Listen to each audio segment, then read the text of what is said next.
الله اكبر الله اكبر. ال11 يا اهلي، ال11 اخيرا. الحمد لله الحمد لله، خدنا ال11 ومحدش خد زينا. الله اكبر علينا يا اهلي، الله اكبر. هو ده الاهلي، هو ده الاهلي اللي احنا بنستناه كل سنه. الاهلي الرابع مره، الاهلي الرابع مره رايح كاس العالم للانديه ورا بعض ورا بعض على ودنه. انت فين؟ انت فين اللي بتقول انا ملك افريقيا؟ الاهلي هو ملك ملوك افريقيا، هو ملك ملوك البطوله السمراء. احنا ملوك القاره. 11 بطوله، 16 مره نوصل للنهائي، ناخد منهم 11 بطوله. ما حصلتش ومش هتحصل. الاهلي هو ريال مدريد القاره الافريقيه. الف مبروك للنادي الاهلي. كنا عندنا ثقه جامده جدا ان النادي الاهلي هيعملها النهارده. الحمد لله، اللهم لك الحمد. الواحد سجد بعد الجون اللي جابه محمد عبد المنعم. قبل ما يجي الجون شفتها على الموبايل، انا الدنيا عندي متاخره دقيقتين عشان النت. هوب محمد عبد المنعم، قلت عبد المنعم اللي جاب الجون. والله العظيم ببص على الشاشه لقيت عبد المنعم اللي حط الجون. الله عليك يا عبد المنعم، هو ده راجل النهائيات يا جدعان. الاهلي كله رجاله الحمد لله، كل الناس رجاله. كنا ممكن نكسب النهارده، قسما بالله نكسب 3 و4 لولا رعونه محمد شريف واحمد عبد القادر. بس الحمد لله مفيش مشكله، مفيش مشكله. كولر النهارده لعب ماتش حلو. الشوط الاول ضاع مننا ودخل فينا جون، الشوط الثاني نزل لبينا الجون وشكرا بالسلامه روح. والله كنا ممكن نكسب، والله كنا ممكن نكسب النهارده.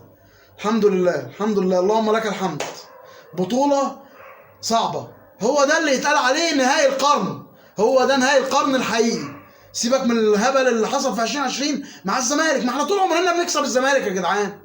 ده احنا ما فيش ولا مره في افريقيا الزمالك ده كسبنا. فطبيعي ليه نقول على التاني نهائي القرن؟ هو ده نهائي القرن. فريق انت كسبته 5 مرات وهو كسبك 3 مرات واتعادلتوا مع بعض 3 مرات. هو ده اللي يتقال عليه نهائي القرن بجد، نهائي القرن الحقيقي. لكن اللي فات ده بلح. نهائي القرن بتاع 2020 ده بلح. على مش عارف المنافس التقليدي والكلام ده. ملناش منافس يا جدعان والله. الكرة المصرية قطب واحد بس، قطب واحد بس، ملاش قطبين. الاهلي وبس. ان شاء الله الاهلي هياخد الثلاثيه السنه دي والرباعيه والخماسيه، كل البطولات السنه دي ان شاء الله بتاعت النادي الاهلي. استنانا يا عم مانشستر سيتي، خدت البطوله امبارح والاهلي جالك النهارده. الاهلي الاكثر مشاركه في كاس العالم للانديه، الاهلي رابع مره على التوالي يشارك في كاس العالم للانديه كبطل افريقيا. ان شاء الله الاهلي يكون ليه حظ السنه دي في كاس العالم للانديه ويعمل نتيجه ملهاش حل. السنه دي بتاعتنا ومعانا مدرب محترم مارسيل كولر، مدرب واقعي بيلعب على اللي عنده، ماشي زي الفل. ما نقدرش نتكلم. دوري وان شاء الله معانا افريقيا، دوري ابطال افريقيا شكرا، خدنا البطوله واخد كاس سوبر. الراجل ده زي الفل، اللي جاب المدرب ده دماغ. نرفع له القبعه كده جماهير النادي الاهلي وتقول له شكرا. المدرب ده معانا ان شاء الله مشروع لكام سنه قدام، جوزيه الجديد باذن الله ان شاء الله. مدرب راسي وبيرد على الصحفيين حتى اللي بيغيظوا في سؤال. الكلام ده ردوده متوازنه وبيعرف يرد، وهيستحمل الهبل اللي بيحصل عندنا اكيد باذن الله. مبروك للنادي الاهلي، الف الف مبروك.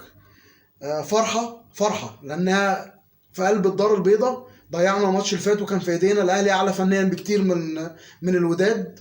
الاهلي اعلى بكتير في كل لعيبته في كل المراكز. ضاع مننا فوز كبير الماتش اللي فات، زنقنا نفسنا النهارده. لكن الحمد لله الاهلي رجع في الوقت المناسب. الجون اللي دخله محمد عبد المنعم ده في الوقت المناسب. الحمد لله الحمد لله. الف مبروك للنادي الاهلي وجماهيره. وهنشوف بعض فيديوهات تانية جامده جدا عن اللي عمله النهارده النادي الاهلي. الف مبروك البطوله ال11.